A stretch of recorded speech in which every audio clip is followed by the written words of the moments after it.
stupid does. That's how it goes when you in love. Stupid is and stupid does. That's how it goes when you in love.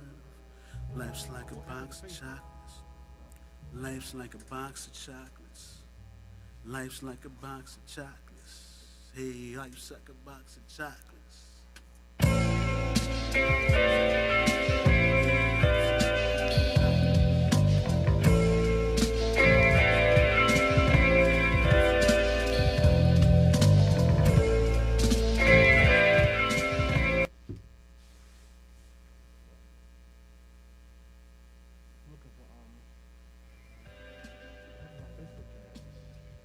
It's the morning after that our ancestors fought against oppressive captors. Chains of slave ships, they treat us like we ain't shit. This mental anguish, I'm hoping that the pain shift. Who would've thought we would lose our identity, lose a fucking language, a heritage, a memory? So pardon me if I ain't moved by your sympathy. I don't think it's sincere, feel it in your energy. Still benefit from sins of your forefathers. No one was hunting, just eliminating your fathers. All father, why did you kill all fathers? They call themselves trilogies like the Godfather. Why we begging for acceptance when they shoot us down? Because we brown, similar to Michael on the ground. What I believe in, what goes around comes around. Racism still alive, they just go conceal it now. Back in the day, they would go and take the biggest slave, rape them and murder them. The plantation stood amazed. That's the same thing that all of us fear today. That's the reason why them Uncle Tom's here today. Rape our daughters in the wilds with your vile affection. We can't protect them, so now we getting disrespected. They don't see the value in their men, because since we slaves, they still go to him. We fight the Civil War, now want us on their side. After we built the foundation for their lovely lives. Have babies after raping all the lovely wives. And send a child in the field like you fucking swine. Good enough to fuck, not enough to marry. Told us God is right and we worshiped it as scary. Imagine all them hot days, bodies getting weary. Bodies dropping dead on the ship, never fucking buried. They just dumped us in the ocean. Couldn't mourn, had to stay focused on the notion. No mercy, they showed us no mercy. The devil went and blazed a trail like Jerome Gerson. Soul searching in dire need of soul searching. Too ashamed to admit that our soul's hurting. Told us lies like the color white is beauty. Used to clown our women for their nose and their booty. But now we believe it. We believe it truly. Before we was niggas and jigaboos and moolies. Segregation, we fighting to be equal. But instead they made our mistreatment legal. Hide behind the military dollar and the eagle. They gave us guns, drugs, jobs, and they made us evil.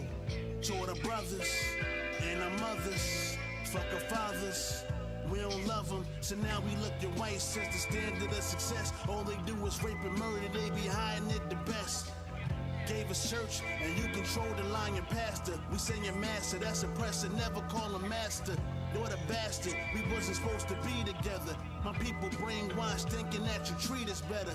Cops used to have a job catching slaves. Ironic how they kill us now, we don't run away. I'm just...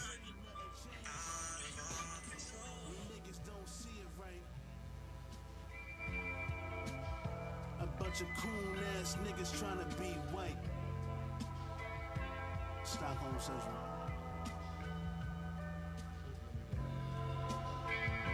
Yo.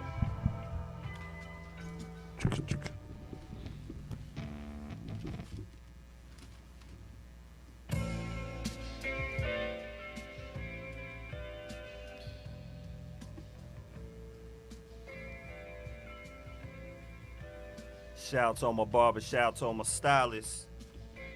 We are Beards and Baldheads, your host Fat Lace. Got the flies guy on earth to the left of me, True Lies. You. Got the Soul Survivor Barry in the building. You go. Monday. Mr. Aggie Pride himself, Cousin D. Assalamu alaikum. Y'all, are we looking real Black Power? We do. We need that. So Judas on the side too? I can't even spell Judas, but I seen a little bit of it too. You looking real powerful right here. Like that. Yeah. Put 'em up. Man, guys. Yeah. This is that night. Yeah. This is that night. Devil ain't gonna win. It's through God's word. No, it's nothing better than getting love from your peers. Nothing better than that. And for a while you've been saying, thanks, Jeff, thank you so much. It's nothing like getting love and respect from your peers. And you say, you know what? We gotta get Joe Plummer on the show. Has to get my man on here. He has to be. Yeah. He has to be. We have to give this man All the platforms he needs. and we don't have to, but we have to. It's one of the most. It's one of the nights, one of the weeks where I'm like, man, we can't mess this one up. We can't. Because he has no idea how much we love, honor, and respect this guy. Mace don't mess it. And we live, so ain't nothing perfect. There you go. Man, this person we have, this king that we have coming on next, he is a professor. He's a high school teacher. He's a husband. He's a father. He's a photographer. He's an author of a new book. Sumo wrestlers and supermodels. But know what I don't hear enough people saying what and who he is? This man is hip hop, right? This man is a DJ. You know when you're a good DJ, you can take all genres of music. You can play on that good night, play in that backyard and the cookout. I mean a good DJ, not these iPhones. Just boop, boop, boop. Shout out to everybody got an iPhone, because I don't. Got a drawer. And this DJ, the best DJs, they got blend tapes. And we take it back to them days. You remember them days? Them Kid Capris, You still love those. them Ron G's. Yeah. Tonight for this DJ right here, we're gonna have a blend tape of his life. A blend tape of the frequencies, the efforts, and accomplishments of Mr. Joe Plummer. Let's give it up. The sound ain't working. We gonna clap it up for him. applause for Joe Plummer. Professor Joe. Professor Joe Plummer, and he has so many titles and affected so many people. Everybody, ladies and gentlemen, Beards and Baldheads, we have the pleasure and the honor to have Joe Plummer in the building. Joe, what's going on, baby? How you doing? Thank you for having me. It's a pleasure having you. Your haircut looking real sharp too. I see you. We're gonna be talking about everything tonight, man. We're gonna be talking about the book. We're gonna be All right. talking about hip hop. We're gonna be talking about education. We're gonna Okay. be talking about all kinds of stuff. So I hope you're ready. I am. I know you are. It's an honor to be here. I feel like I made it now. Man, we're gonna start it off, man. First, we're gonna start off with a R.I.P. A R.I.P. to Prince, Marky D, the Fat Boys. Man, it's name Fat Lace did not come from nowhere. Be clear. Speak clear. Heavy influence from this guy right here. And I'm not even gonna get into the whole story with him, but a fact that some people don't know about when it comes to Prince Marky D is who put him on. Curtis Blow. I seen that in the video. Curtis Blow put him on. But some people don't know Curtis Blow was his substitute teacher. I didn't know that. His substitute teacher. And he had such an effect on him. He said, you know what? I'm going to take you to the studio, 9th grade. Shout out to my Brooklyn people, East New York. So he takes him uptown to Harlem, helping him produce a track, arrange songs. And that teacher, that man from education, played an effect on his student's life, doing the unorthodox way. But he found the way to do it. Joe, you've been doing that, and you've been doing it through hip hop. And even though you might not know, no, I'm not gonna hold up. See, that's what you say when I'm talking to a genius. He knows it. Ah, First of all, I was and before I was watching Little Richard, right? Little Richard, he always say, "I'm the first. I'm doing it. That one's me. That was Joel ain't gonna do that. Joel ain't gonna do that. We gonna do it for you. So you ain't gotta do it. You don't have to say it. We gonna say it for you. all right. We're gonna say it for you. We're not gonna wait till someone else recognizes your genius, your efforts. We're not gonna wait for those gatekeepers. We here tonight. So that's called what? Giving them his flowers? We giving them those flowers We're tonight? giving them flowers. That's We're giving them what's champagne. We're giving them everything. And we got love in the cup for you. Let's toast first. It's nothing but love. It's love. Appreciate it. It's nothing but love in here. And you know, speaking of Prince Marky D, people also forget that, you know, he's one of the early Puerto Rican pioneers in hip hop. One of the early Puerto Rican MCs in that Afro-Latino crossover that people overlook. And you know, the Fat Boys, it's funny, you know, people look at the Fat Boys as a joke, but they were actually skilled. And people used to get on them for being, you know, silly and commercial. But now every rapper wants that. Every rapper wants a TV show. Every rapper wants a movie deal. All that stuff that they used to be called like sellouts for and commercial. Now that's the goals for every rapper that tries to get in the game. And they were the first to do it. And he had Pat. And I thought he was just light skinned too. I didn't even know that he was Puerto Rican. Do you remember we used to watch Disorderly? Disorderlies was my favorite was my movie when one. I was 6. That was my one right there. Like you said, the Puerto Ricans actually had a lot of influence on the graffiti game and breakdancing. Yep. So, Huge in breakdancing. Right. So, I mean, they were a part of all the hip hop culture. Yep. Like you said, I think that definitely gets overlooked. And then I'm sure they probably feel some type of way about it. But, you know, they do, you know, guys like Fat Joe, you know, still represent. And that's just the name one, actually. So Absolutely. We're gonna take it back. We're gonna take it back to 1989. 1989. Now I'm not good at math, but I think in 1989, cause we're gonna stay in this music genre right here. First of all, before we get to 89, I gotta ask this one question. Joe, you're a DJ. I know you don't say I'm a DJ, but you are a DJ. And I had this one question that I did not get the answer to, and I really don't like asking too many questions when. Do you have a DJ name? Never had a DJ name. Never had a DJ name. Couldn't come up with anything that didn't sound completely lame. B had a name for you. No, B I had a did. name. B had a I name. did. We like, yo, we have to give him a DJ name. And the name was actually, I thought about it, it made me laugh, because I was like, I'm probably not going to say it. But it's actually like almost the exact opposite of who he is. So that's kind of where I was going with it. What go? You going? It was DJ Plum Crazy. DJ Plum Crazy. That's a good term. That's a good I like one. that one. That's a good term. I you like know? that one. You done gone plumb crazy now. Like, Yeah. By the end of the night, we're going to have a DJ name for it. We definitely will. Right. Now, we're going to take it back to, because when it comes to music, music plays a big part of our lives. And we can remember certain parts of our life with that year because what soundtrack was.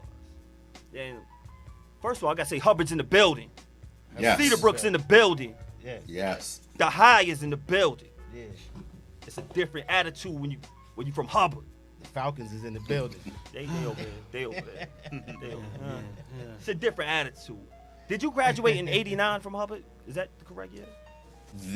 Yep. 89. Absolutely. That's a powerful year in music. 1980. Another. Get down. Who Flat Tops rules. Woo. Woo. Woo. Yo, speaking of flat tops, who flat top did rule? I'm trying to figure out. Do I have that picture up? I might. Oh, please. I hope I got it up here because I had this one picture. We speaking of flat tops. It was the Hubbard graduation. Shout out to my boy Mal. Shout out. It was y'all. And for some reason, I'm gonna kill myself because it is not up here. Oh. You was with the king of the hot sauce. Shout out to Idris. You know what picture I'm talking about. Yeah, I know exactly what you're talking about without even seeing it. Yeah. Yes, so I'm pissed at myself that it's not up here. That's on me. That's on me. Now, I'm not talking about these beautiful days right here of a haircut, not the smooth season. I'm talking about them hot top days. Who's that special guy right here? Hey, it's Little Man. It's a little man. Yeah, it's Little Man. It's a beautiful person, It's right? little twin. It's a little twin right there. Yeah. In 89, they had all these powerful songs that came out. And with these songs that came out, I know it had to play a part of your life. And they had another song and another album that dropped from one of your favorite groups, De La Soul, and you had it was a song called Me, Myself, and I. Classic song. Absolutely. Joe, you've been around. You went public schools in Plainfield at a time when crack was heavy, when it was so many ways you can get pulled and deterred and not be yourself. You were still yourself. In 1989, you were yourself in Cedarbrook, and you were yourself later on. But in 89, that's that middle school year where you can go this way or that way, but you still maintain to be you. Why so? It's funny that you should start by talking about music, because my journey right to this point and to this book all goes back to music. I am so grateful that I grew up when I grew up. I always say that I went to school for my training, right? How to, where to put a comma in a sentence and how to add stuff together. But my education, my real education, my learning that was making me a better person and enabling me to understand the world around me and how to operate in it was coming from my music. I go to Cedarbrook, I go to Hubbard for training, but my education was coming from Public Enemy. It was coming from KRS-One and Boogie Down Productions. It was coming from all those 5%er rappers, Rakim, Big Daddy Kane. And so they were talking all this black consciousness stuff, and that spoke to me. And I identified with that and held on to that. That really shaped who I became for the rest of my life. And the other part is I simply didn't have the heart to go the other way. I'm not about that life. Listen, I came out of Cedarbrook. I lived on West 8th Street, 2 doors down from Hubbard.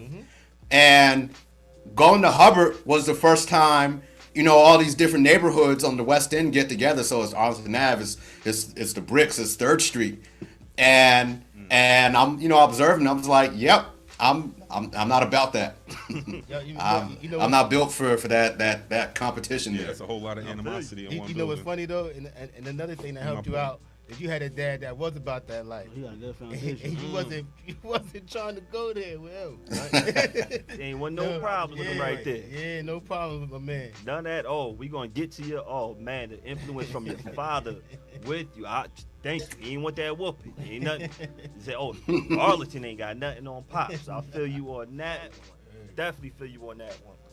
Now, speaking of KRS-One, in 89, he might have dropped this album right here, By All Means Necessary. Now, when some people look at this, they think, okay, he has a gun, and it's violent.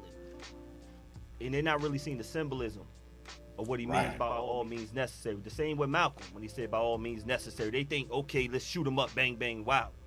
Nah, that means let's not use the normal tactics, the normal ways of educating and getting to people and understanding.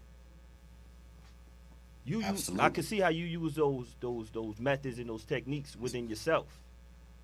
And that album, along with Public Enemy's second album, Takes the Nation of Millions to Hold Us Back, that was it. That was my foundation. And remember, this was back in the day when people used to actually have physical albums that you could hold on to. And you would, you'd play the music and you would read, or at least I would read everything that's on that album cover and the inside dust jacket for the record. And I would study everything. And that image with KRS-One, I think he has a Uzi, right? Yeah, for outsiders, they don't understand that he was imitating the famous Malcolm X poster when Malcolm X has a Tommy gun in his hand and he was looking out of his window near the time that his house was firebombed. And like KRS-One said, he was like, well, if that's violence, then a military recruitment army poster is violence. That's the real violence when you drop bombs on people, when you commit genocide and eliminate a whole continent of Native Americans, when you enslave millions of people over centuries. Like that's violence. That's generational violence. But who wants to hear that truth? True lies. Oh man, you know, that's I'm with all that. I'm just I know. Who wants to hear that truth? True lies. Nobody want to hear it, but it is what it is. It is what it is, and it has to be told. And it doesn't matter how you feel about it. It has to be told. You know, this is part of you right here to the left. The flyest guy on earth. You always want the truth to be told, like it or not. Like it or not, you want to get to the truth. You had a kid that one thing you respected about. Let's get back when we was me and B was subbing. We were immature. We weren't. First of all, I used to see Joe. I'm like, man, that guy, he is serious. He is not trying to hang with the riffraff. Like, no, I'm messing with you. But I used to admire your focus. I used to admire your focus because you're a young guy too. But you held yourself in a certain demeanor. Like, he's serious. He's about his business. But he's not one of the others out there. And you're not looking at the students the same way some of the others would. So I'm gonna say like about 04, 05, it was a big in the high, they was selling candy like crack. They was pushing Everything. gummy bears, Rice Krispie treats, Chicken wings, cookies. whatever. Chicken wings. They was crazy. Yeah, everything you Kids, think of. they was making money more than some of the teachers. They was making more than me. I'm mad I wasn't selling it too. I know people that bought cars off of that. Me too. Oh, for the candy Me hustle? too, and he does too. Look, the candy hustle was popping. The candy hustle was that real. It was so bad to let the people that don't know. It was so serious where it was like they were cracking down like a raid when you're walking in. Let me check your bag. Running down on you. Running down on. People's in there getting lucrative, huh? Yo, you get a point for lucrative. And then the teachers, They teachers started capitalizing because you know what, the kids can't sell it, but we can. Look, I just So want then to outpoint the that's just- professor. Oh, And that just made me think about Randy from The Wire. yes. And you made a great point, B. You made a great point. Are they mad because they're selling candy? Are Or you because mad? they're making money. Woo, let's get to it. Woo, yes, y'all too smart. You got to figure something out. Jermaine Reader, rest in peace to Jermaine. Rest in peace to Jermaine.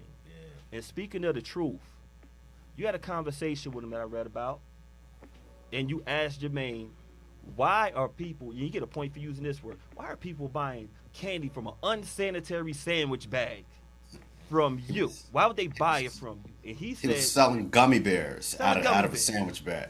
Not even like the. Like loose I don't even think gummy they were like bears? the Wow. sealed ones. It was just like the regular fold up ones. They weren't even hard, bro? No, he just dump them in there. instead of it being crack or any kind of drug, it was candy. They was wrapped up plastic bags. It was for real. It's that sugar rush, man. And he said to you, I'm not selling candy, I'm selling convenience. Yeah. And you respected his truth. Now that's crazy to even say that when I think about it at that age, That age. to even understand that it's convenience. It is. Now they don't got to go to the store. They just got to find him But and you get know it. what? They don't gotta leave the high school. that They don't gotta probably walk comes down from Park Ave. somebody that else. He learned that. Yeah, he learned that. Yeah, like who says Yeah, he learned that. Who convenience? taught him his hustle? Yeah, he got that from somebody, and that's great. That's great. Hustle's supposed to be passed down. That's what it's for. More so But than he- that, you respected his truth. Yeah. He understood the same thing that McDonald's made a whole empire off of. It's McDonald's doesn't sell great food, they sell convenience. People don't go to McDonald's because they're looking for the best hamburger ever. They're looking for the quickest hamburger And the cheapest. And they're everywhere. and cheap, right? But, and yo, B, you made a point. The issue wasn't why are they selling candy No. or eating candy. They're making all this money and we're not getting a cut. But there was, you know what? That was the high above. That wasn't even the teachers. So the teacher was so buying here's the that. thing with that. The school had a point in that this was the real issue legally. Okay. That the school usually has a contract with a food service company to be the exclusive provider of food. And so the prices that the school gets for meals gets negotiated down based on the idea that that company will be the exclusive provider of food. And so if they knowingly allow the kids to sell stuff, they're violating their contract. But shouldn't that only be regulated in between the hours that are set for their lunch period? Man, it was wild. See, though. it depends on whether like nuts. vending machines and stuff were part of the contract. But I would argue that I would rather. The Wire is such a good show. It all goes back to The Wire. Yes, It all goes. yes. Everything Well, goes back to show. The Wire. Speaking of which, I brought Remember all of his when Wire. they were what talking we about do? That's what I the said. brown bag, paper bag compromise? Yeah, Bunny Cole. That like the police used to arrest people for drinking in public, and they came up with the compromise that look, if you put it in a brown bag, technically I don't see it, so I don't have to deal with it. That type of thing, like, keep it out of sight, then we don't have to deal with it. Is probably the way to go, because you'd much rather have kids selling candy all day than the other stuff they could be selling. And honestly, you learn more. You probably learn more in a day selling candy for 6 hours than you do sitting in classes. Facts. Let's check it out. They don't want to hear that though. They don't want to hear that.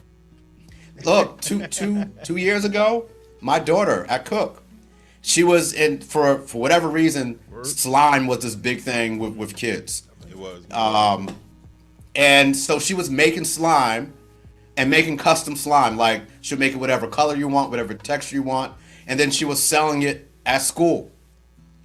And she was selling it, and I was like, so Alexis, like, who's buying this? And she was like, kids are at school buying it. And I thought she was making like a quarter here, a quarter there. And I was like, where's your money? She was like, I have it in my locker at school.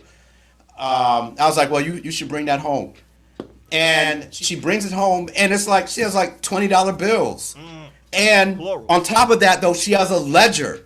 She has a list of her customers. She has how much they paid, what type of slime they like. And I'm like, yo, you're running a full business. Right. Yeah, exactly. She deserves an applause. That's crazy. For getting her entrepreneurial spirit on in elementary school. But it got shut down. Right, of course. Like always. Who snitched? She was selling just to girls at first. Then when she expanded selling it to boys, apparently they couldn't resist playing with it during class. And then it led to, like, where's the slime coming from? And then she had to shut it down. But I'm like, that might have been the best lesson she ever had in elementary school. How to start and run your own business. Right, exactly. Yo, that's crazy. The boys Learning messed from it up. early The age. damn boys. But you just see how they just automatically just shut you down. They shut you down. I mean, and like you said, it's illegal, legal. But the fact sometimes we don't recognize the genius of what they did. Instead of just saying, bad, you're wrong. Let's look at the flip side. The genius of it. The good part of it. And I know you did, because I saw even y'all had lemonade stands in the front. Like, you said, oh, this is your spirit? Let's do this. Let me encourage that. It's not enough parents that encourage that type of stuff. It doesn't happen. I think the student store should have been full of items that the kids provided for sale. That's where it should have happened. They should have said, all right, we have a whole bunch of kids that like to sell stuff. Yep. Let's figure out how to make this a legit business for them. Thank you. Yep. That was easy to do. Who was making money off the cookie spot in the high school back in the day? Outside contract. That was outside. But then you incorporate math and like it's so many ways that you could have like bettered the children's education in doing that. Bookkeeping. I said that back then. They looked at me like I was crazy. I was like, "Why don't you let the kids sell their stuff in the store?" They were like, "Huh? What?" I'm like, "What do you mean? That only makes sense." Yeah. This goes back to the Wire. What the one cop say to Wire? Let's all put them in the area so they can sell their drugs and we won't mess with them, and everything else will fall in line. Look, man. It all goes back to the Wire. It all goes back, and it also goes back to hip hop. By all means necessary of education. Why we just feel this only one way of education, and you speak about that quite often. Yep. The way that they teach us how to teach, the way that the Europeans' way of teaching, it's not a one-size-fits-all. You have to learn your students. You have to know your students. You have taken plenty of courses, seminars, all kinds of stuff, but they don't speak the truth. It was one person who taught you some truth, and it helped you for the rest of your career. And it started when you were a younger teacher. I think it was Vanessa Bryant. Yeah. Oh, she was good people. She taught you some truth, and once you knew the truth, it helped you out. Let's talk about it. Yeah, Miss Bryant was my mentor, and she was so great. But I don't even know how the conversation started. But in school, especially black schools, there's always this talk about control. The phrase is classroom control, or now it's called classroom management. But it's always about how do we manage these bodies and keep them in line. And I forgot how the conversation started, but at some point, whatever I was saying was nonsense. And she sat me down, because I used to go to her room after school and talk and steal wisdom from her. And she was like, look, Plummer, there is no such thing as classroom control. The students outnumber you 20 to 1, 30 to 1. It's always their classroom. Whatever they want to do, if they all decide they want to do it, then it happens. And there's nothing you can do about it. No one's gonna, just because you have the title of teacher, you have a couple of degrees, that doesn't mean the kids are gonna follow you. No one's impressed with that. And so what she explained to me, and what I realized, is that if you're gonna be a good teacher, what you have to do is you essentially have to make a deal with the kids, which is, all right, in exchange for your power, your control, I will give you knowledge and an experience that's so valuable, so useful, even entertaining at times, that you'll be willing to make that trade. And that's the difference between classrooms that work and classrooms that don't. Every time you see, there's a line in, what show was it? I can't remember. But somewhere, I don't remember if it was a book or a show, but it was episodes of Star Wars, Clone Wars, the cartoons. But the phrase they used was it's like undisciplined or rebellion is a cry for change, right? When you see kids acting up in a classroom, messing up, they're saying something needs to change in here. They're saying this deal is no good. You're not offering me anything that's worth me giving up my power. And so every classroom that you see everyone's listening, behaving, so-called behaving, right? They've decided, no, this teacher has something worth buying with my power. And every class where everything's going wild, the class has looked at the teacher, they looked at the curriculum, and they're like, nope, not worth it. I'm not buying this.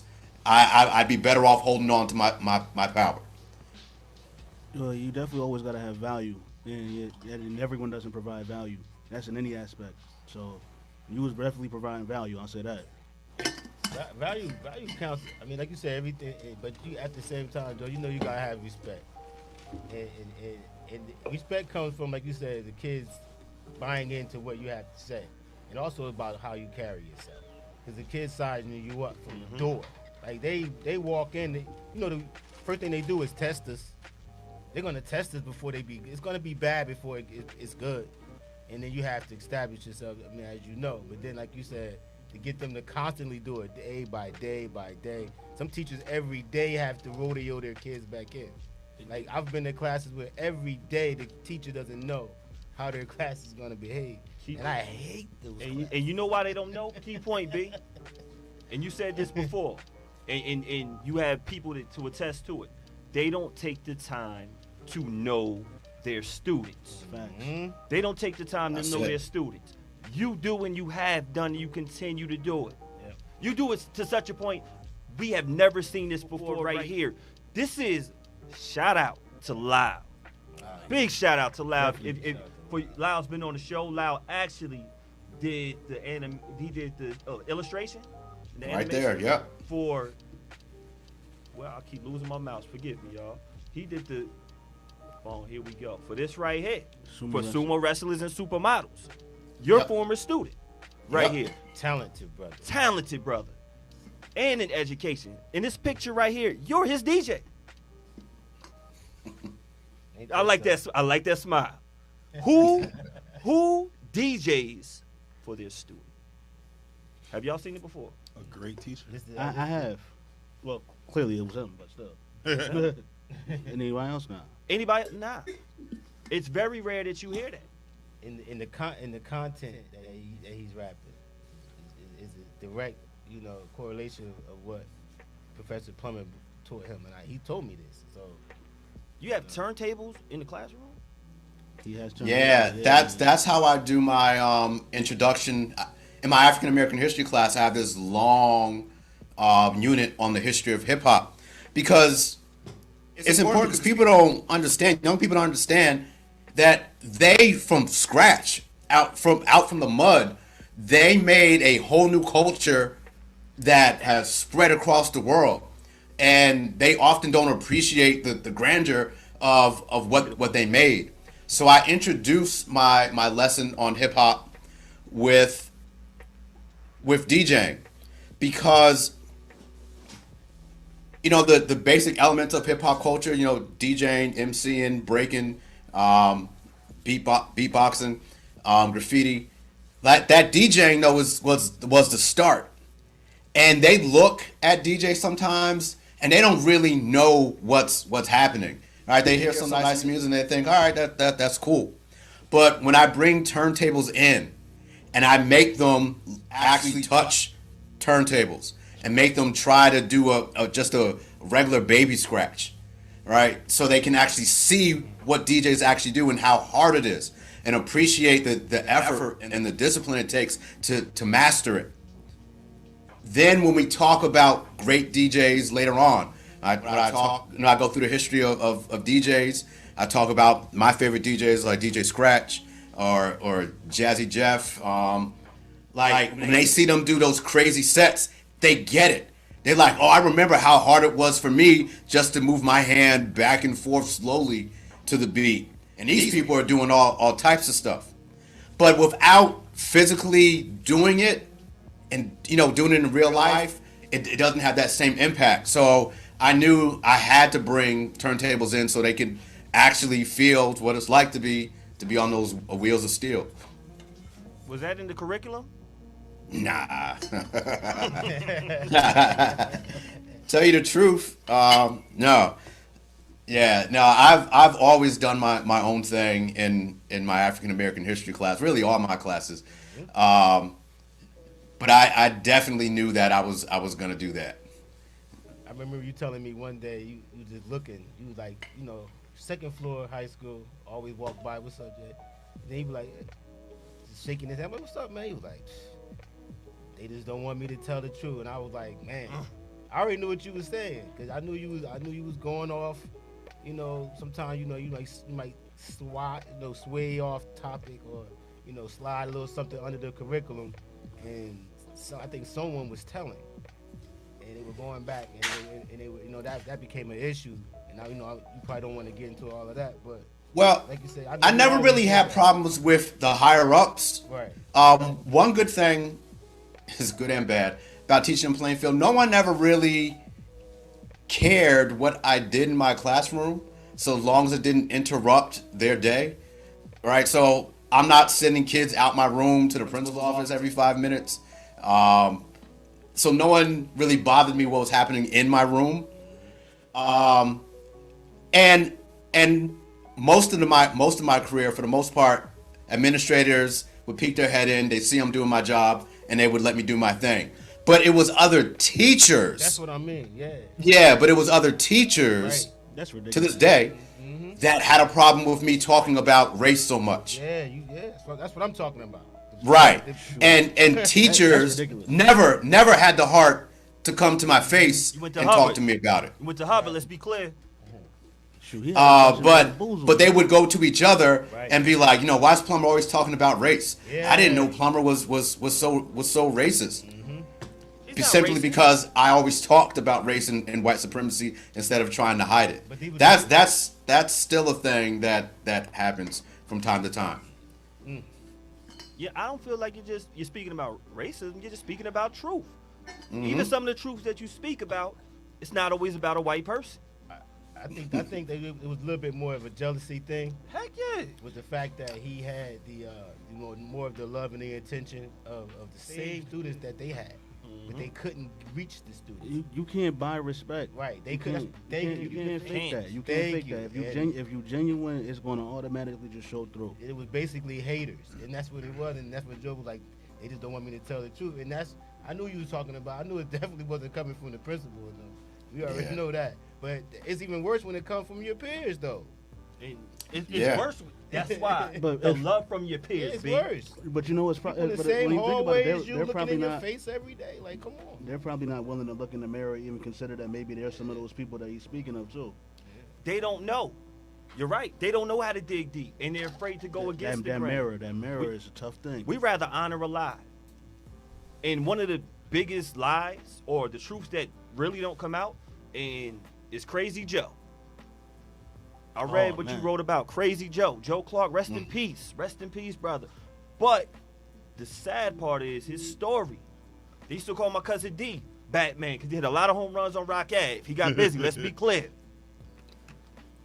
You spoke the truth about him. They made up a lie, a fabricated lie. It made it real special. He changed the whole school. And I knew years ago, from my people out in Adam Patterson, out on the east side, it wasn't true. They didn't pass the score, but it was good. It was good for TV. The truth wasn't. The truth wasn't good at all. How did you feel, and did you get any backlash when you spoke about Joe Clark? Oh, yeah. People don't like their heroes being talked about in any negative type of way. And there's nuance to people. There's ups and downs to everyone. And really the point I was trying to make about Joe Clark was, and I wasn't even saying Joe Clark is a horrible person. That wasn't the point. The real point was, black people, be careful about getting close to people that mainstream white America celebrates. Right? Because they weren't celebrating him because he was like unlocking black kids' minds and they were suddenly becoming conscious and understanding the world around them and being able to analyze and break down white supremacy and all that stuff. They were celebrating him because he got those Negroes under control. Yeah, he was an overseer. That's what I got from that. He was and I'm not saying that the school didn't need discipline. Like I've talked to some people. I have a friend that went to Eastside, and he said that the Joe Clark story did bring a sense of pride to the school, and I get that, and schools do need some semblance of order. But I just want people to understand it's not even about Joe Clark. Just pay attention to the types of characters that white Americans celebrate, and they celebrate those overseers. When Ronald Reagan is saying yes, this is the way to go, that's a problem. Yeah, you should be like, whoa, wait a minute. Right. I need to re-examine this thing.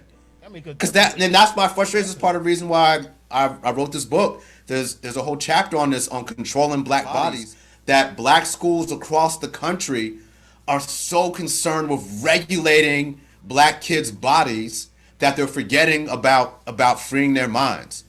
And we just love any story about black people getting fallen in line, right? White America celebrates. Oh, teaching those kids discipline, teaching those kids to pull themselves up by their own bootstraps. All right.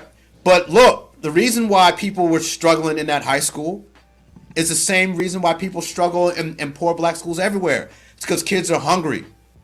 It's because they're insecure about their living conditions. They're insecure about their heat, their electricity. Their basic needs in life aren't being met. It's a systematic failure of society around these kids. Their schools are underfunded. They, instead of addressing those systemic problems, those real problems, those root problems, everyone's happy when someone just cracks the whip and deals with the symptoms. Well, get that angry kid back in line. Oh, good job. You made him go into a room. You're the man. Yeah. But what's he learning once he's inside of the room? What Bunny Colvin do to my man that was cursing everybody out when his grandmother died, like on the wire. It's like it was just a whole bunch of bullshit going on with that kid life, and he's lashing out. He's angry. Like you said, he needs to be disciplined, so to speak. That's why he was in the room with Bunny Colvin to begin with. But when you get to the root issue, grandma died. He woke up, saw her on the couch. You know what I mean? He was already pouring all that stuff in. We don't get to deal with those types of things or talk about those types of things in our system, in our society. We just always gotta just put that mask on, so to speak. And that's the type of world we live in. Listen, check this out. There's the third verse of Lift Every Voice and Sing, because people generally only sing the first verse. And the second and third verse are so much more important, right? The first verse is all this aspirational stuff. Lift every voice and sing until earth and heaven ring, right? We're talking about the future, stuff that hasn't happened yet. But the second verse talks about the reality, the real pain of black life. And the third part talks about black people still holding on to their spirituality despite all the pain they've gone to. And the line goes, God of our weary years, God of our silent tears. Like, black people have always been forced to have silent tears. When we complain, we express our hurt. Mainstream white America has a history of telling us to shut up. I don't want to hear it. Your pain makes me feel uncomfortable, so instead of dealing with it, I'm going to tell you to shut up. Shut up. Oh, you're upset about police brutality? Deal with it. Stop kneeling. That makes me uncomfortable. You're upset about life and your living conditions? Toughen up. Suck it up. That way I don't have to deal with it. So you have these kids that are acting out, doing all types of stuff because they're dealing with real painful stuff that adults would struggle to deal with. But it's easier just to tell them to keep their tears silent. Well, suck it up, and you should be able to figure out how to behave. And that's one of the things I argue, that if we're not going to see a widespread improvement in urban schools anywhere in America until we reshape what guidance does.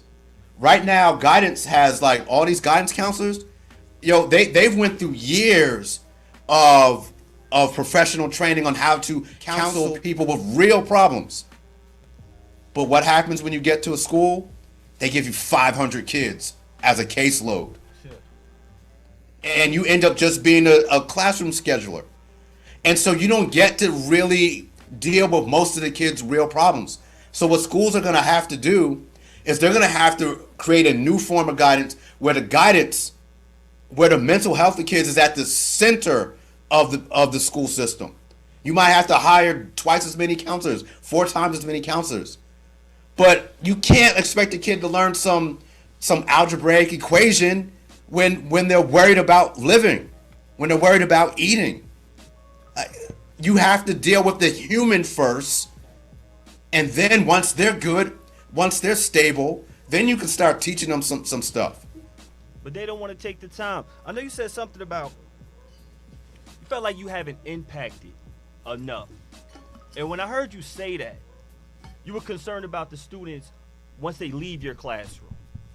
And when I heard you say you felt like you didn't impact enough, I'm like, my gosh, what's going on? How does Joe Plummer feel like he does not impact enough? And before you go, I'm gonna show you some people and remind you. First of all, shout out to one of my sisters. Shout out to Bontisha. Fam. Bontisha loves you. That's the homie. She loves you. How many students say that's the homie? I love Mr. Plummer. That's rare. Let's be clear. And I'm talking about a married man with kids who impacts guys and girls. We have true lies right here. I remember when he first started rhyming, and he had to do a photo shoot. And one of his first photo shoots was with you. It was with you. He had one of my jackets, so I don't think I got it back. Did you ever? I don't know. Nah, that one wasn't yours. I had a green joint on it. That was mine. Oh, that's from the guy. So, you do photography. You do so much. Like, I look at this shot right here. I think you were at Apollo. I think you took this shot right here, and it's Dougie Fresh and Slick Rick. I know you love cutting up that Slick Rick too. Everyone does. So now, I was just at a concert last year, the Ghostface concert, and what'd you do over there? Oh yeah, I got a bunch of pictures of him, and he actually posted my pictures and didn't tag me. Ghostface. I hate that. That's the worst. Ghostface posted all my pictures and did not tag me. And I was just like, mother. When did you You graduate? gonna go see him for that? 06. 06. What year is this? I don't. What year did we? Are we in right now? Oh, 2021. So when Joe Plummer was your teacher when? It's 15 years ago, Jay. I'm not good at math though. Definitely 06 and 04. I had them twice. This is your work. This is your work. This is your work. We got Lyle right here. Do you remember you asked him? He was like, your word, your vocabulary is, and he says, I'm a product of Joe Plummer. He says that all the time. He's a disciple. Disciple. Yes. Yeah, A disciple. Point. Disciple That's the word he uses. of Joe Plummer. Yo, cause I'm gonna say this, like you don't see that many people invested, like taking your personal time to take people to schools on visits, because maybe they won't otherwise have somebody to do that. Like you don't gotta do that. Let's talk. Nope. About, you had that experience? Let's talk about it. I mean, not me personally, but nonetheless, I know he's done it countless times. That's the thing. Yeah, Right. outside of a coach. Outside of a coach. Outside of a coach. Oh, he's a coach too. He is. Coach too. Yeah, did that too. Yeah. His So can I his ask dad you was my something real first quick? coach. Go ahead, B. Joe, like, I went to school in Plainfield, but then I transferred, so, I never had the pleasure of meeting you before or anything like that. But as an educator, what made you want to come back to Plainfield to do it? You could have went to anywhere else, anything like that. Why Plainfield? Why'd you come back home to stay there? Hold before he. Thank you, B. And I'm gonna answer for you too. Go I ahead. couldn't. All right, so I mean, I've always been proud to be from Plainfield, and really the short story is, I went through kindergarten through 12th grade in Plainfield schools and learned very little about black people. I had Mr. Rob's African American history class my senior year, and I remember 9th grade, Mr. Truitt in world history did some African history stuff. But other than that, that was and Mr. Pannone would try to infuse some stuff into the curriculum. Did you have But that like heavy dosage of myself, I wasn't getting it through for most of the day, most of the years. I went through 4 years of honors English at Plainfield High School, and the only black author I can ever remember being assigned was, I think, 9th grade. It was Lorraine Hansberry's play, A Raisin in the Sun. So I didn't come out of high school knowing any black literature, and I was like, I don't want anyone else to have this same experience. And so once I decided I wanted to be a teacher, I knew that Plainfield and Plainfield High School is really where I wanted to be. And I'm gonna tell you, thank you. One D, politics. We learned that from your father. He's passing them flyers Passing out. them flyers out. Throwing Going some from in the door to gutter. door. From day one when we were talking about you joining us, Barry was saying, you know why he is like that? And I'm happy he did it. His father. He got it from his father. And I'm watching and I'm doing the homework on your father. Your father's from Neptune. Yep. Your father went back to Neptune, his hometown, and taught in Neptune, correct? No. Am I wrong with that? He never taught at Neptune. Okay. Once he made it to Rutgers, he stayed at Rutgers, and Taught at then Rutgers. after he retired, he taught in the alternative school system up in Essex County, and even taught with the incarcerated kids up in Essex County. He was a teacher. Yep. After he retired from being a dean, he decided to get into teaching. You were a professor where? I'm an adjunct professor in the Africana Studies Department at Rutgers in New Brunswick. At Rutgers. Like your Yep. father. Did Yep. your father ever touch the Absolutely. camera before? Has he ever been in photography? No, he hasn't done that. That's a new plumber trend. It's a new plumber trend. Your father had a big influence on you with education and pride. And I was hoping that you would speak about that, because you rarely see a father and son type combination, and father, son, brother. Like last time that was look that dope, but look kind of like this right here. King Griffey Jr., King Griffey Senior. Is that a good parallel of influence? Yeah, it's a my father, that pride in Plainfield really was established by my father. He early, I remember as a kid, like he decided once he moved here, we moved here in 1978. I was 3 years old. But once he planted his flag here, he decided to really be invested in the town. And that's what Barry's talking about with, he used to coach soccer in the Optimist League. By the way, I don't know if y'all appreciate how great of an athlete Barry was. Absolutely. Barry was a beast in any field. Absolutely. Put him on. He was that guy. Absolutely. You play for the Cardinals in Little League, right? Yeah. Yeah. We pop one over here. We ain't Sportsman League. We play for the Falcons. We were the Falcons of soccer. I was the Phantoms. It's gonna be a lot of beef. Phantoms. What? Phantoms. We had. It's gonna be a lot of smoke. That's what we do. That's what we do. But my father doing stuff like that right now, and now that you bring it up, like I haven't really consciously thought about that. But you're right. It instilled in me that that's just like normal life, being a part of a community, that it's just natural that you do stuff to give back. That's not. And because I saw that growing up, it just became a part of me. And I got to say something about you were talking about the kids I impacted and how it's not enough. Like when I first started, I was really happy that I had a good classroom. And that was enough for me. Like kids used to say, man, Mr. Plummer, your class is the only reason I come to school. And that used to make me feel good. Like, I'm killing it. But as I got older, I was like, wait a minute, that's messed up. School is 6.5 hours long, and only 40 minutes of it feels useful to you. And that's when I started to feel like I wasn't having a big enough impact. And it's not that I don't appreciate the love I get from the students I have been able to reach. It just frustrates me that I can't reach any more people. And let me tell you, and I also have to say this, the students I have been my fuel throughout this whole journey. Story I've never told in public before. Taim was in my class as a sophomore Was he the on year time? I got married. No, I was not on time. Okay. And the first fight I had with my wife, this is how great my students were. I remember it was a small class for a reason. It was like you, Kia was in there, Catherine Alvarez, it was whatever. But this is how great my students were. My first fight with my wife was, I didn't want to take a honeymoon. It was October. I didn't want to take a honeymoon. And I was so over the top back then as a young teacher. I told her, I was like, it's immoral for me to leave my kids for a week.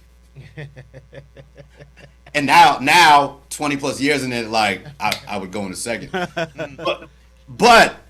But that's how great these students were though. Like I loved being with them. So it's not that like I'm some type of superhuman. It's that the kids I was working with were superhumans. They were so great that I just loved being in their presence. And the first thing I did when I did take the honeymoon. I'm like, ooh, what? That's why I'm still married. Yes. And I had a great time. But when I came back, first thing I did was I went to my classroom to check on my classroom, clean it up, and get it ready for my return. But that's not about my character. That's about the students and how great they've been to me. And that's what makes me do all the things I do. And you do so much. Like some of the stuff you do is photography. You do photography as well. I don't even. When did you pick that up? When did you? Because it wasn't early. I picked that up No, it wasn't. about 12 years ago. Interesting, ironically, it's because it was so hard to get people to read books. And I was trying to write stuff. It was hard to get black people to read. So I was like, all right, well, maybe they'll look at a picture. And so my wife bought me a cheap little camera for, not super cheap, but relatively cheap camera for my birthday 12 years ago. And then I have somewhat of an addictive personality. So once I get into something, I obsess over it. And so I started with this little cheap camera, and I kind of liked it. And then I bought some stuff for it, and I bought some more. And then next thing you know, I'm spending, no lie, I would spend easy 40 hours a week just reading or watching videos or practicing photography. Like, I made it like a whole full-time job. And I just fell in love with it because I'm a historian. And photography just allows me to write history with a camera. Facts. Instead of just writing a whole page of stuff, if I take the right image, I can tell the whole story. And I just fell in love with it and been riding with it ever since. I think my favorite pictures from you is those boxing pictures. Them boxing pictures are crazy. Them joints is crazy. I love the boxing pictures. Those boxing pictures. It's crazy. That boxing, anytime I talk about boxing, I have to shout out Harold Knight, Shadow. Yeah. He is the sole reason I was able to get into boxing photography. He was doing security at the high school, and I just came to him one day. I was like, I think I want to shoot some boxing, and he was like, no problem, I got you. And then like 2 weeks later, he was taking me to New York to go shoot the press conference for Floyd Mayweather's fight against Victor Ortiz using BKS1 as the news organization to Get your credentials. to get us the credentials.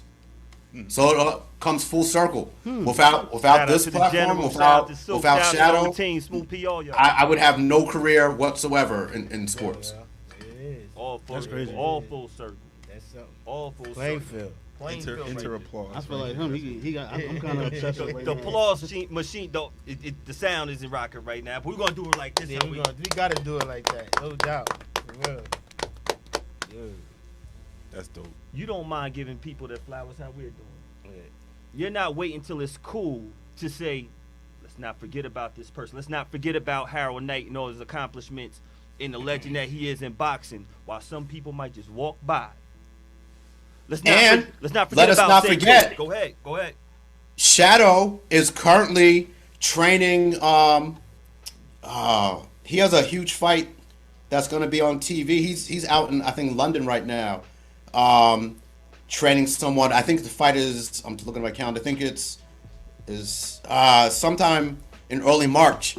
I'll have to find it. But he's back in the game, training at the highest level. Is it Dylan White? He sent me. But he's all the way back in the game at the highest level. Mm-hmm. Absolutely is. And I love the pictures you used to take with basketball. I think it was the 2011-2012 season when we were back to back, and that's when we were at our height. You were capturing all those moments. Best time ever. You were capturing them. How was it? Nothing will ever match that. It was so much fun on so many levels. One, it was just great to be from Plainfield during that era. The pride that team brought to the town, and the way we could just walk into any gym and just whip up on anyone. Right, it made you beat your chest as a Plainfield person. But on top of that, me and Noel Pine wrote about every game, and I photographed every game that we could. I really got to know the team, and they were such good people. Like, people don't understand. You all understand, but I think a lot of the players that came after them don't understand how hard those guys worked, how much effort they put in to getting the program to that level.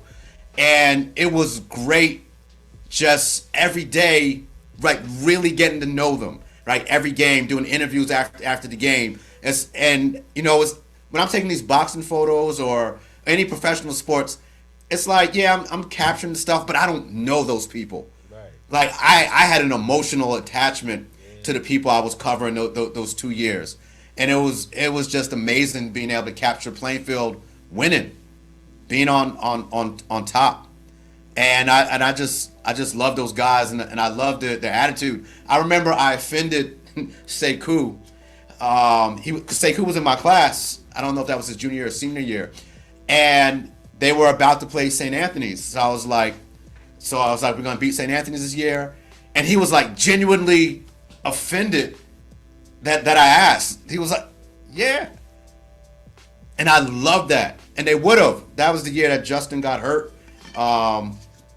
In the beginning of the game, I think, that hurts to think about what could have been. But I love that group and being able to capture them. Nothing I do in sports will match capturing my hometown win those back-to-back championships. Nothing. The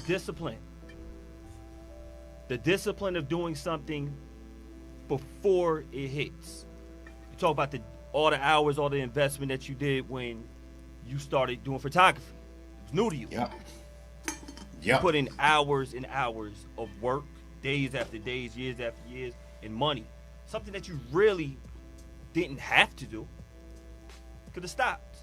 I know it's been times when I'm sure your supportive wife have never said, put that camera down. Sure, she never did. Right. But in some households, you have some people who are not supportive. You have some people, why am I doing this? When you're putting in that work because you see something bigger. When you did sumo wrestlers and supermodels, you don't even like writing. Hate writing. Hate it. But you put in countless time working, and the discipline to do it. Let's tell about the beginning of this idea, how you came up with it, how much work it took to get it done. I just want to ask where you get the name of the title. Oh, that's fly. All right. So, I'll do both. Where it comes from is I had a loose collection of some of my thoughts on education, but it wasn't organized into anything. And once this COVID world had shut a lot of stuff down, like, my whole sports photography thing went away. I found myself at home, and I was like, you know what? There's really no reason for me to not sit down and pen my thoughts about education. Because one of the things that happens in education is that there's always great teachers in schools. But the thing about being a teacher is that no matter how great you are, once you retire in about 2 to 3 years, it's like you never existed. Because all the great work that you did leaves in an annual event called graduation. And new people coming in have no idea that you ever existed.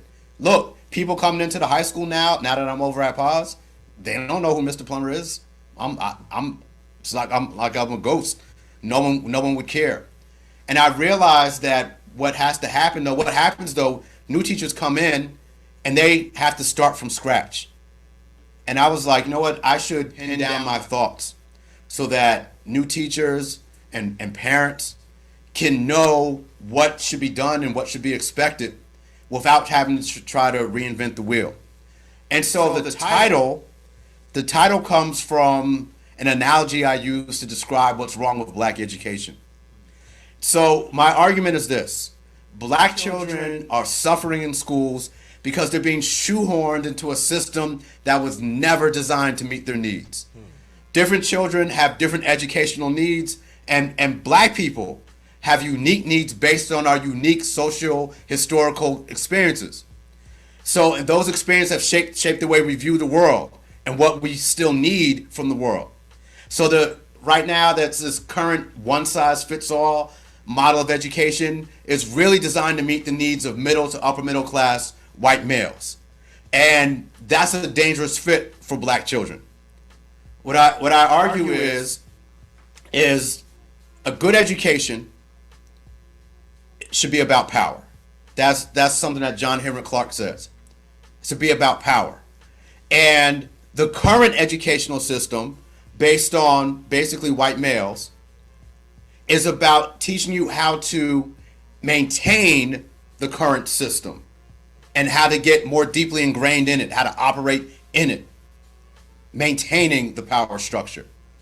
So kids, if you're white and you're getting this education, it makes sense, right? You're being taught how to maintain your power.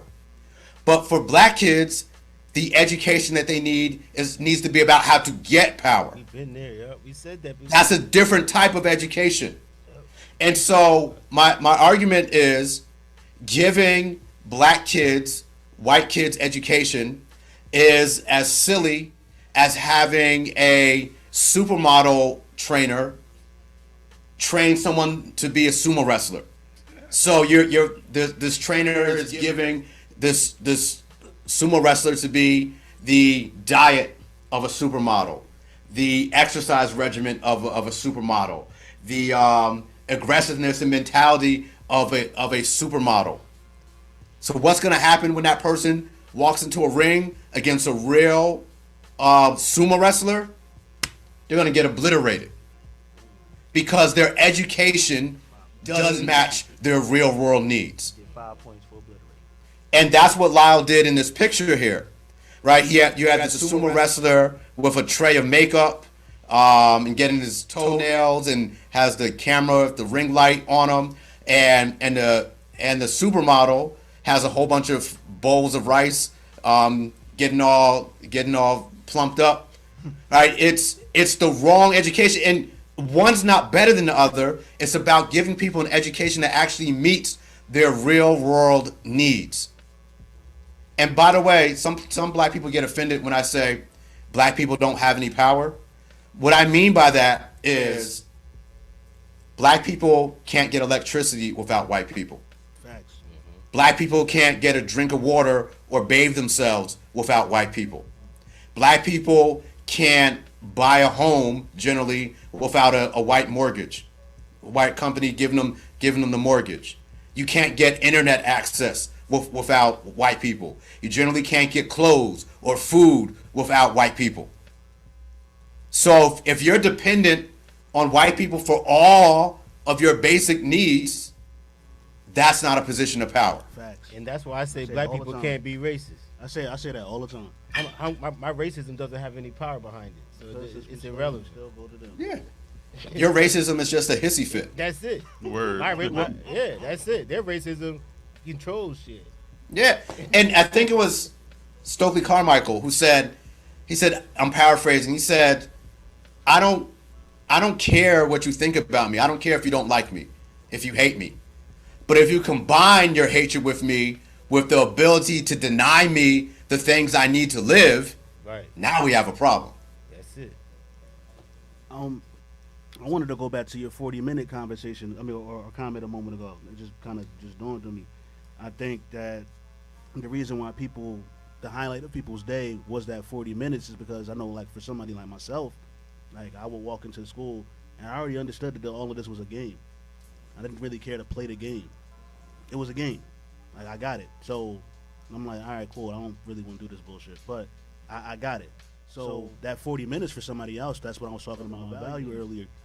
That 40 minutes, it may not sound good to you, but that 40 minutes provided value where it's like, you know what? This is something that's not a part of the game. And Yeah. and it helps me kind of beat It's a it. glitch in the system. Yeah.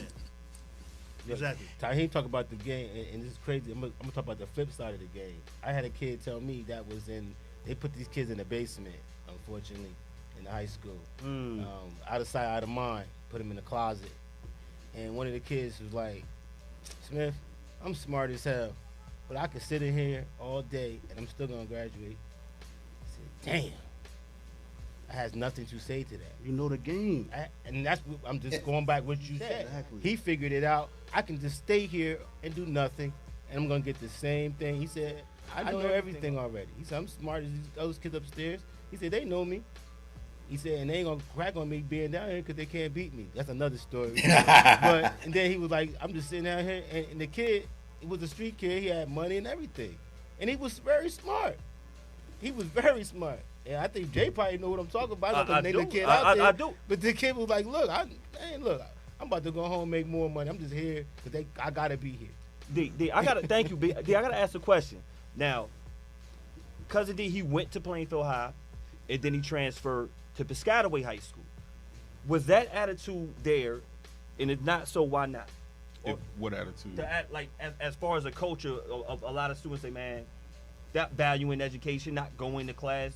Did you feel that as a normal thing? No, it's too many white people and Asian people and Indian people in that school for that. It was too much diversity in that school. Plainfield, you're kind of black or Latino in that school.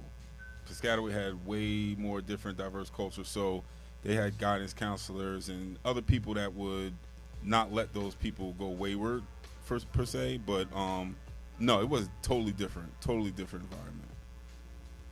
With that being said, you have, thank you, D, you have students coming from high schools all over, from an all-black district, mixed districts, that you have to teach at Rutgers.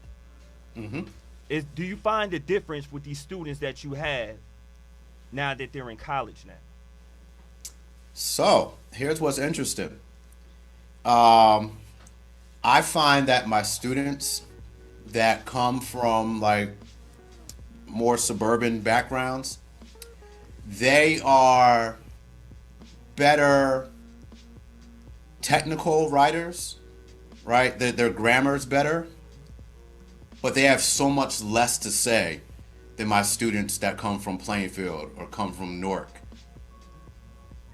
Like their take on the world isn't, it's so naive compared to a lot of my students from urban districts. My students from urban districts are so much more intellectually exciting because I don't have to waste time explaining the fallacy of the American dream to them. They just get right into let's learn about what's wrong with the system and all the things that are messed up. And one of the things that's been frustrating me lately at Rutgers, a couple of years ago, Rutgers changed its admissions requirements. Stuff got a little bit harder, and I'm getting less students that were students that used to be borderline admission from Trenton or from Plainfield or from Newark, Patterson, East Orange.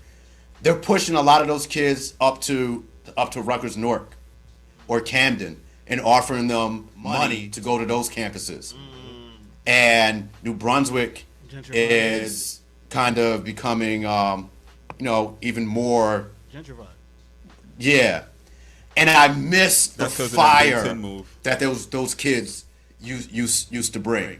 And one of the things I tell Plainfield kids all the time, I tell them all the time, I was like, look, all right, I know the stories, right, of Plainfield kids that go to college and they struggle that first year. But here's the thing. Point one, if you go to college and it's easy, you go to a trash college. It's supposed to be hard. When you move up to the next level, there should be a certain amount of struggle. That's anything, right? If there's no friction, if there's no pain, right, you're not pushing yourself. But point two, I say, yeah, look, your roommate from make up a town, I don't know, Manalapan or whatever. Might have done better than you on that placement test. But college just isn't about how you do on paper. It's about your character. How well can you handle adversity? Are you going to break down and start crying because there's not enough electric outlets in your dorm room? Are you going to cry and feel bad because the food isn't good enough? Or because the professor was mean to you? I'm like, look, the plus side of growing up, how you grow up, is that tough skin prepares you for real life. being able to handle adversity, being able to keep moving. All these kids that suffer trauma, I tell them, look, I know it's a burden right now, but later on in life, that's an asset. The fact that you can keep moving, no matter how much pain you're carrying, no matter how much weight is on your back, and you can keep moving, someday, if you don't quit, that's going to make you better than everyone else. That's going to make you stronger than everyone else. And I love getting those kids. Thank you. We got about 5 minutes, hopefully. You can't destroy black people. You cannot. D, I want you to follow up. You made a point when you said, I mean, he mentioned that he noticed the geographics or the culture of the students getting accepted into Rutgers, New Brunswick. They're pushing them more toward Camden or Newark. You think that has anything to do with their affiliation with the Big Ten and the fact that the other schools in that conference probably don't let those type of kids into their school as well?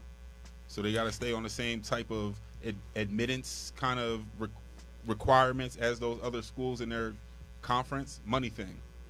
Nah, I think Rutgers was always going in that direction, no matter what. Always. Unless you play in sports. Right. If, then let's be clear. Unless you can make them money, right? Because that's your value. That's it. Then it's different. Now I think Rutgers was always trending. But you also make more room for that out of state admittance to come, because now that they're in those conferences, kids from those other states, now there's another school in that conference that they can go to, and the kids that are in state that they're moving to Newark and Camden, that's their dorm, that's their room and board, that's the room for those other kids from out of state to come in. keep them in the hood. Well, my daughter was straight A student. Sade was straight A student coming out of high school, and she got a full scholarship offer to Newark. Nothing for New Brunswick. Yeah, and listen, I graduated from Rutgers Newark, undergrad and my master's. I love it. But I remember my father, decades ago, coming home frustrated from admissions meetings where he literally had to ask them, are y'all going to admit any black kids this year? Mm-hmm. Right? It's always been an issue. This has always been a thing. The black administrators at Rutgers have always had to fight to get to keep the door open for black students. So even before the Big Ten, this is a constant thing at the university level, period, where the doors just don't stay open that long for black students. There's less and less sympathy for young black people. And they have upward bound programs and Discovery, all that stuff. You would think they have it, but it's all a facade, I guess. Upward Bound's a federally funded program. See, Rutgers doesn't. Right. That's funded from a grant that the government provides, and it happens to be at Rutgers. And Rutgers contributes some things. Okay. But without that federal grant, it's doubtful that Rutgers would pick up the bill. What about the print and review budget? That's outside too, right? Yeah, that's a private thing. Yeah. And look, and let me be clear. Like, there's whole offices at Rutgers dedicated to diversity, inclusion, and they do crazy good work.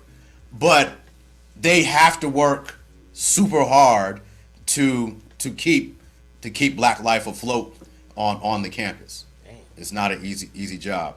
Joe, I have one of the most important questions that and thank you so much. Man, I wish we can go.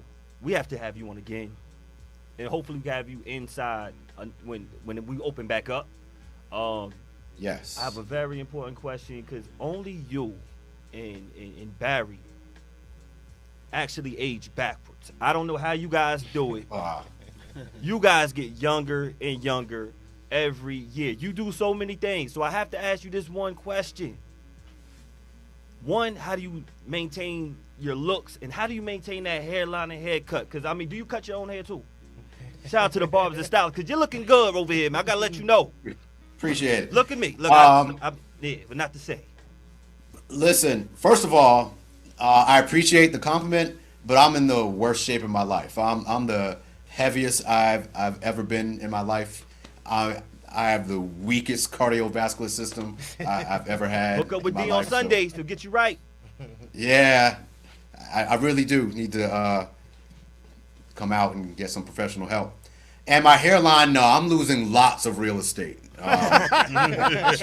Trust me, I am Hold on, trending. brother. I'm trending towards Stephen A. Oh shit. I'm holding on as long as I can. But shout out to my barber, who's Hold on.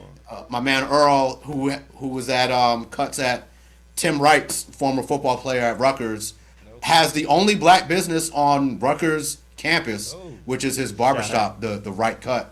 Okay. And Eastern? Earl hooked me up this week. Got to get you on. We got to get you on, man. Shout out to all the barbers. That must be the joint that was around the corner from the crib. Closing out. Dang, I do not want to Gotta have him back, man. Gotta Got have a you lot to back. say. Gotta have you back. We have to have you Anytime. back. Who would you like to thank before we leave? Who would you like to give a shout before we leave, and so you can be safe at home? Because we know what happened. Well, on honeymoon. you made the point earlier. Every time I leave the house to help someone else, I'm taking time away from my family. And my wife has never stood in the way of anything that I wanted to do to help people. So every time I, take a kid somewhere, or I spent 4 years photographing the anti-police brutality protests, all the kids get dumped on her. Anytime I go out to speak somewhere, been talking to you, that means that it's all on her to get the kids ready for bed. Right? So every minute I'm working with someone else, that's a minute that my wife is sacrificing. And she's done that since, we've been married since 2003, but we've been together since senior year in high school, 1993. Did you bag her at Union Catholic? Is that when you approached her? We had a mutual friend that knew us. And you did your homework. Yeah. And I wish we had more time. Yeah. We could keep going. She was at Union Catholic, and I was in English class, Mr. Beneri's class, and my friend Toya passed me a note. It was like, I had the perfect girl for you. And I was like, all right, whatever. And turns out she was right. And we've been together since 1993. These kids don't know about notes no more. They don't know about notes. They text. And I have to add, uninterrupted since 1993. Right? Talk that. No That breakups. hook, baby. No separations, Hook no a hook, breaks. baby. None of that. Good. Great My man, great husband, Yeah. great father. I'm hearing that's the No new thing now. extra people in and out of our relationship. Just No sliding in just the us. DM. They saying the thing now to be and- coupled up is the new thing now. And the last thing, of course, is my biggest battery are my 3 kids. Everything I do, once you have kids, it like changes your life, and you realize that everything you do is so that the world could be better for them, and that their lives can be better. So Alexis, Morgan, and Mason are my motivation every single day to be better and make the world better. As cliche as that sounds, that's my main purpose in life, to make their lives even better than mine. And you're doing it not only with your children, you've been doing it with other students and other lives all over. Appreciate you, bro. You inspire us as well. For sure. We have to let you know that. We honor you. We thank you so much. And we have to do it again. Thank you for having me. And anyone watching, please check out the book. How can they get the book? It's available at joelplummer.com in ebook and in paperback. And again, thank you for this platform. Like, it's super hard to bring attention to books and to writings. And so when you give an author a platform, like, it's huge. Like, I really, really appreciate this. This platform is yours for anything. For anything. We thank you so much. Want to give a shout out to all the barbers and stylists out there, all the authors out there. Make sure you cop this book, Sumo Wrestlers and Supermodels. We are Beards and Baldheads. We're going to see you next week. Thank you so much. You have a good one, Joe. We're going to talk to you soon. Peace.